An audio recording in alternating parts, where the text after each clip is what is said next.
Hey everyone. Last week we took a little ride through Modern with some Grixis Death Shadow action, and it was great.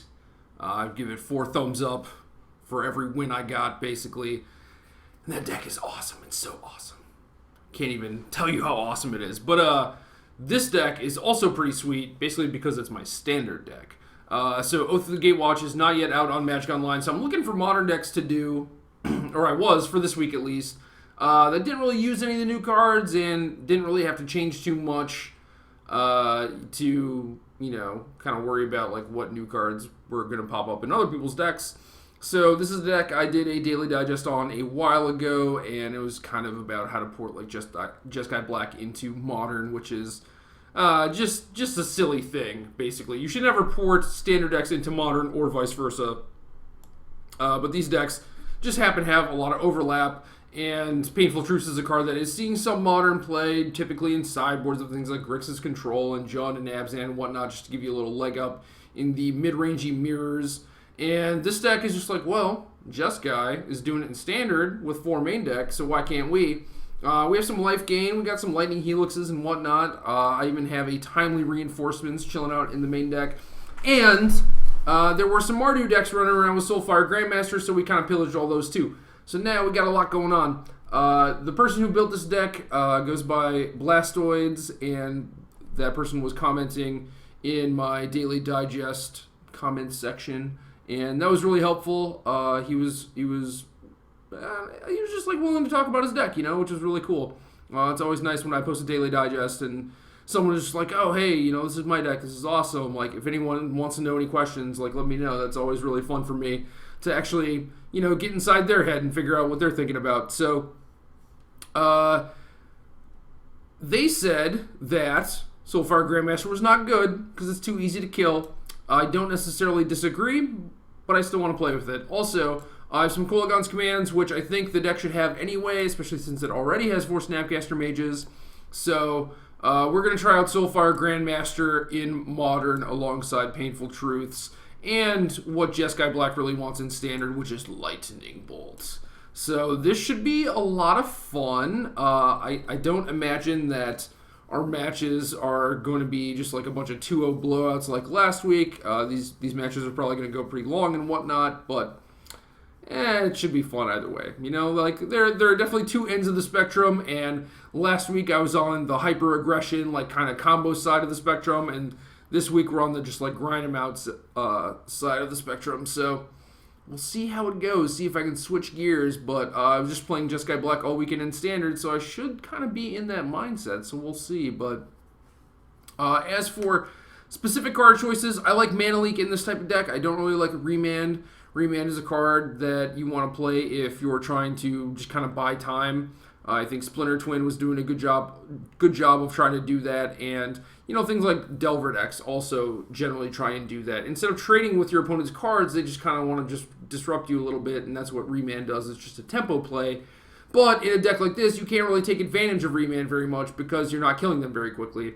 Also, the format seems to have sped up a little bit. There's a lot of like Infects and Affinity and Burn and stuff like that, so Remand is not very good in against decks like that, so I'm sticking with the Mana Leaks and the Spell Snare.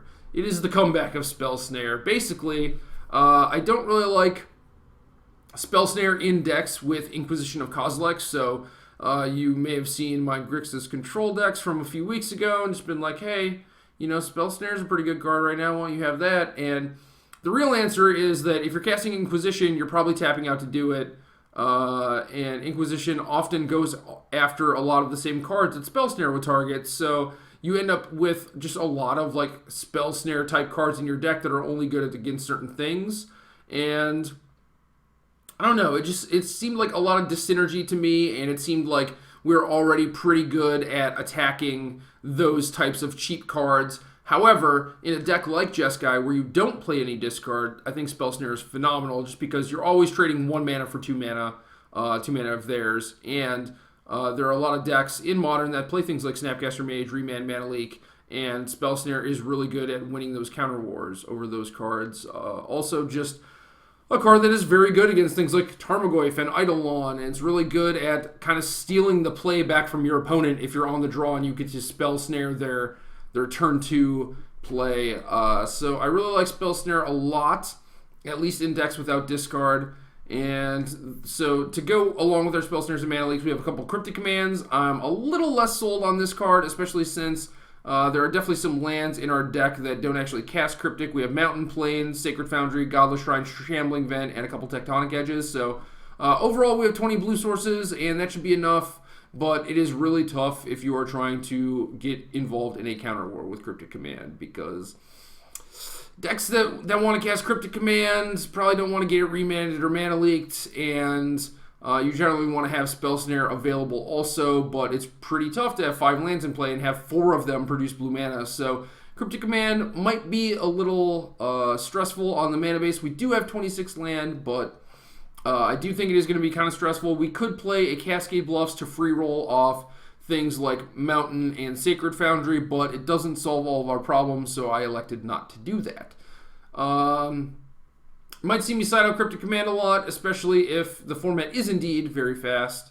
So we'll see how this card is. I was skeptical about its inclusion, but I did want some sort of like hard counter-esque type of thing. Another thing worth noting is that Snapcaster Mage plus Cryptic Command, kind of very similar to Spell Snare plus Cryptic, is very difficult to cast. So while not a play that you make a ton, it is certainly something that comes up, and if you just don't have that option available to you, it makes your Snapcasters worse, and it kind of makes you wonder why you put Cryptic Command in your deck in the first place. So I'm kind of at that point where I'm just like, this shouldn't be in here, but we're going to try it, and I skewed my mana base to be as blue heavy as I could with, still including things that I wanted, like Tech Edge and Shambling Vents and basic lands, and, a mana base where I could fetch the dual lands that I wanted. Maybe that's a tall order. Maybe that's too much to ask. I don't know. But, yeah, goal of the deck, basically draw a bunch of cards with Painful Truce, nickel and dime your opponents out with Burn Spells, Soulfire, Grandmaster, Snapcaster Mage, and some creature lands. Blastoids deck had 2 Supreme Verdicts. I didn't feel like A, that amount of creature removal was necessary, and B, that a sweeper was entirely necessary in the main deck. Maybe I'll play against something like Zoo and just get annihilated and want those Supreme Verdicts, but it just didn't seem like I necessarily needed them. I wanted a Timely Reinforcements instead in the main deck to go along with the Painful Truths. We already have some Lightning Helixes for life gain, which is awesome. This gives you an actual, puncher's chance against Burn, which a lot of these blue decks don't typically have, at least not this good of a chance, especially backed up by Snapcaster Mage. So I like having the life gain, especially alongside Painful Truths, especially when Burn and aggressive decks are in the format. The other weird thing that I probably have to comment on is the fact that I'm only playing 3 Path to Exiles. I don't know. I just don't like drawing 2 of this card early. But looking at my deck list, I see a fairly obvious weakness to Tarmogoyf. It is one that I think I can overcome without having to play too many of this card, but we shall see. So, yeah, basically just don't want my first removal spell to be a Path to Exile. Don't really want to rampant growth my opponent. So we're not playing 4 of these, plus there's no Splinter Twin in the format, so there's not an abundance of Deceiver Exarchs, like these X4 creatures that you actually need to kill. So your burn spells are alive against most things. So I just thought that Path was not as necessary. And Tarmogoyf can still be dealt with. Like you play against something like John, you'll probably have some semi-dead Lightning Helixes or Lightning Bolts lying around in your hand, and maybe you can tag team up to kill Tarmogoyf. And that is not the best answer. It's not the cleanest answer, but it is a playable answer. It is something you can do. So as for the sideboard, a few more counter spells. These are good against Burn, also good against combo decks. Wear Tear, mostly for affinity. They obviously have artifacts, and a 2 mana, like an actual Shatter, is not great against them, but sometimes they do have enchantments as well. They could be trying to Blood Moon us, which would be not very nice, and they could also board in the Aether Grid, especially once they see the other card I'm bringing in Lingering Souls. So Blastoids had an Elspeth, Sun's Champion, and a Keranos in his sideboard, and I think that you can kind of consolidate some slots by playing Lingering Souls, which is good against John, good against Abzan, Affinity. In fact, like a lot of these decks, both some of the decks that are trying to attack you with 1/1 flyers, but also some of the mid-rangey, more control-y decks in the format. And I didn't feel like I needed like that big finisher. I felt like Lingering Souls is often good enough as a finisher, especially if you play like a kind of long game one and they don't actually see Lingering Souls. So Lingering Souls is this card that I'm definitely going to bring in against Affinity, and if they bring in the Aether Grid to try and make it so I have basically no win conditions and keep my board clear and everything, I will potentially have an answer for that in Wear and Tear. Second timely reinforcements for the burn decks, a couple Stony Silences to hate on Affinity and to help a little bit against things like Tron. I have a Celestial Purge that is reasonable against burn, but mostly there to fight things like Liliana of the Veil and maybe Blood Moon. I guess Blood Moon just kind of KOs me for the most part, so that's kind of annoying. But yeah, just one Celestial Purge. I feel like there are a lot of decks where you might want to board into, but then like if you draw both of them, it's almost certainly going to be bad because they're light on permanence. It just happens to be that like this is definitely a card that you want to fight their permanence because they are so scary.